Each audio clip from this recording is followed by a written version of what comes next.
Trust the Son. Have you ever seen two people who needed to be on the same page about something but weren't? Maybe it was your parents, your boss and your boss's boss, or two friends. You had a question, so you asked one person and got one answer, but then you got a completely different answer from the other. How confusing is that? That is something that never happens with God and His Son, Jesus. John chapter 3 verses 34 to 35. Niv tells us, "For the one whom God has sent speaks the words of God. For God gives the Spirit without limit.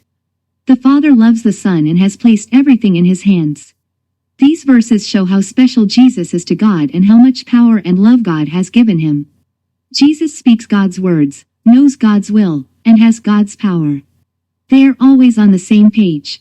Because Jesus speaks the words of God, we can trust that everything He says is true and reflects who God is accurately.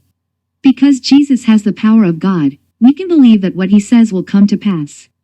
God loves Jesus. God speaks through Jesus. This means we can trust Jesus completely. He has all the power and authority and is speaking the truth because what He speaks is directly from God. In our daily lives, we often face moments of uncertainty and darkness. Sometimes our lives are made confusing or difficult by arguments or disagreements. No matter what, we know that God and Jesus are one. Jesus was a perfect example of the heart of God, so all His love and sacrifice teaches us even more about who God is. So, let's use this message in our lives. Let's trust Jesus fully because He speaks for God and has unlimited power. Let's also try to be like Jesus, speaking God's words and trusting in His power.